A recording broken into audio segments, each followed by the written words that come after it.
Chris. I don't know if I'm putting this part of the video with the other part of the video, but I ordered all of this stuff back on, when was that? That was Black Friday, so about a month ago. Today's December 24th. It is Christmas Eve. So all the stuff that I ordered is here. So there are 3 things here. Well, technically 2. One of them is supposed to be here in March, unfortunately. But these brown boxes are my new brake kit. Apparently they're like a step above the OEM genuine BMW brakes. So let's open them. Okay. So these must be the front rotors. Heavy, by the way. This package was 126 pounds. So it's very heavy to bring upstairs, as you saw. All right. It's very heavy. Damn, these are huge. I don't know why, but it feels larger than the OEM one. Like it feels thicker, it feels wider, pause. But yeah.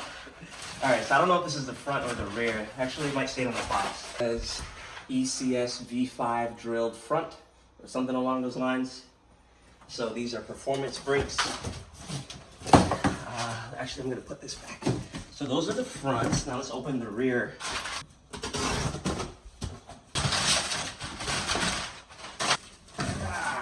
Okay, so these are the rears. Also, for some reason they feel larger, and supposedly they're supposed to fit the M4, so they do look larger. So those are the front and rears. Then there's this box. Comes with a bunch of things in here. So I think these are the sensor, the brake sensors. These are the actual pads. So let's take a look at it. I went with the ECS pads rather than the EBC brake stuff or red stuff, I think it's called. Because I'm getting too many mixed reviews on it, so I went with something else. I've never tried this before. I've never seen any video on it before. So these are, I think, the fronts. They look huge. I don't remember them being this big. I think these are the fronts. Okay, so let's get the brake stuff out of the way and get to the large item, which you could probably see, which is, it wasn't on sale, but I got me some coilovers. Got Bilstein B16. I also have a 2015 M4, so it does not have the electronic dampening control thing. So there's, I don't know if that, I mean, that definitely makes a big difference because it's a little cheaper when you don't have EDC, but I'll also open this, by the way, because I got here sooner than the rest of the stuff. You look like a kid on Christmas. I know. I mean, technically, I should have opened this a month ago because I ordered it like November 24th. But yeah, so I don't know if this is the front or rear. I didn't really look at everything, but it's one of the strut towers. There's obviously the front 2 and the rear 2, and there's a bunch of other stuff in here. So yeah, I won't go through all of that. But the next step is to take all of this to my local shop, which I've only been to maybe 2 times so far. So I'm kind of building a relationship with them. As you probably saw in another video, I did the air conditioner and the evaporator stuff. I did that with them. And yeah, they've been good so far. So I'm gonna take it back to them. So I'll skip ahead to that part. So my brother brought his X5 and I brought mine to the shop so that we could do separate things. There's like no gap in the back.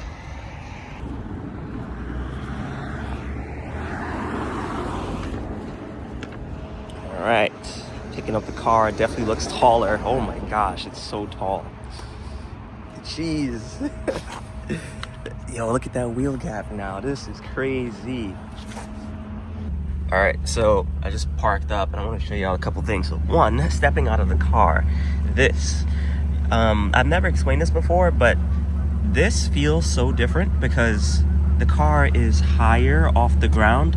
Like there's like a lot of space. So normally I step out and my leg doesn't have to stretch very much. But anyway, that is new because the car is so high, higher than it usually is. But look at it. Look at it. Oh my gosh. Maybe you guys can't tell, but this is so high. I don't have my tape measure. I'll do it when I get home. But this wheel gap This is like, now I can fit 2 fingers on it. But yeah, now this is different. And that's the front, right? And these are the rotors and the pads and stuff. The shop forgot to put back in one of my bolts, or maybe it backed out, like they didn't torque it properly. So I called them, or I texted him yesterday, he'll look for it. That's a bit of a hiccup after spending so much money to have it put on. But that's something to figure out. And then the back also is kind of like almost 2, maybe 1.5 fingers could fit there. Again, I'll do this again with my tape measure when I get home, but yeah, man, it's just so tall. It's so tall. And let me show you something. This is how I know it's tall, right? So the front used to be on the ground. And don't get me wrong, it wasn't the best thing having to drive through New York like this, but the front used to be like maybe, all right, so now it's like a full 5 fingers. It used to be maybe like 4, like that. So it's probably like an inch and a half shorter. But yeah, now it's, don't mind the car, it's really dirty, by the way. But yeah, this car used to be so low.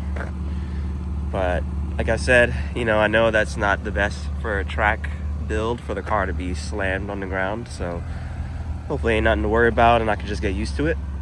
But man, my car used to be slammed. And then these, I gotta see what this would look like with my 20s. So as you saw in the summer, I usually have on 20-inch wheels. These are 19s, these are the stock 437M wheels that I'll use for the winter. But for the summer, I have a summer set, and it's a BC Forge. That's the name of the brand. And yeah, that wheel gap is gonna look crazy with those wheels. All right, so I promised that I would measure the new wheel gap and also the new gap in the front. So let's do this. All right, so now it is, maybe I measured it wrong before, but it's like 1.25 inches. And I'm trying to like, I don't know, it seems like it's 1 inch, but then I guess I gotta consider the inside. Oh, you can also see the coilover now. Those used to be red, but I know my camera isn't picking it up because it's kind of dark in here. Let me go to the back. Oh, so the back, yeah, let's measure this now, because I think before I had no space from my finger. So now it's properly 1 inch for the back. I don't know like what's the best place to measure it. Is it like from the top of the tire to the fender up there, or I don't know, or is it like from here, which clearly isn't the right way because there's some space inside. I don't know, but yeah, it looks like I would say I gained 1/2 inch of space in the back, possibly. And then the front is now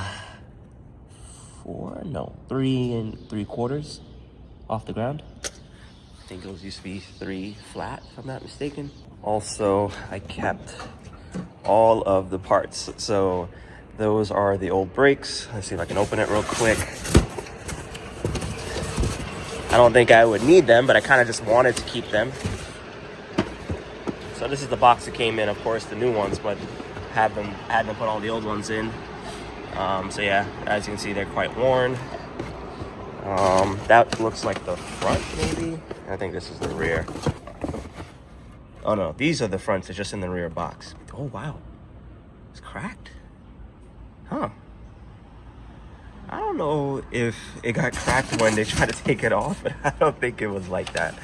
But if so, that's crazy. Like if it was like that the whole time, that's wild. But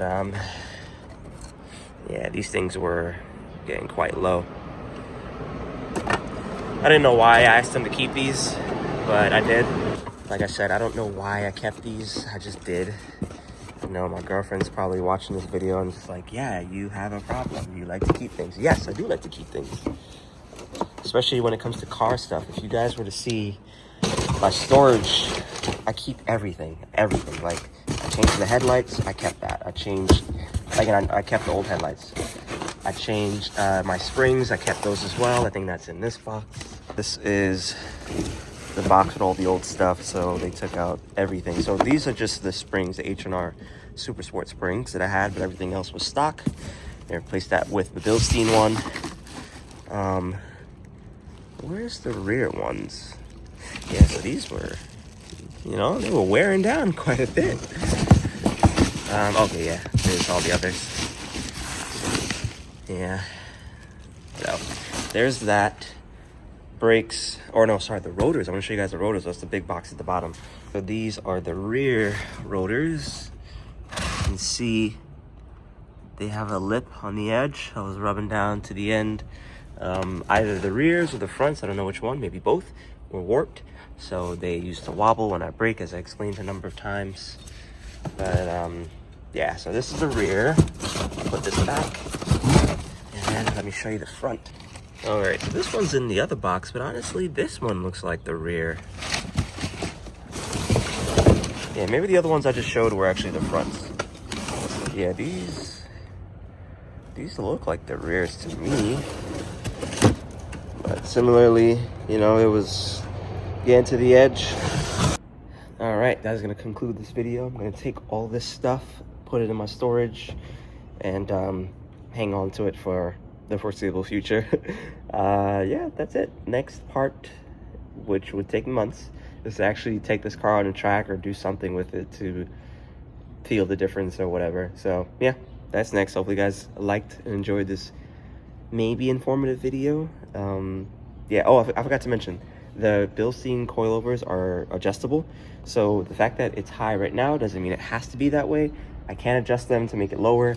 I feel like I probably wouldn't, because that's just like a lot of back and forth. I'm gonna lower them to raise them back again when track season rolls around. So I'll probably just get used to the way it is now. It just feels so high, even if the trunk feels higher than normal. But yeah, hopefully you guys like this video, and we'll see you in the next one. Peace.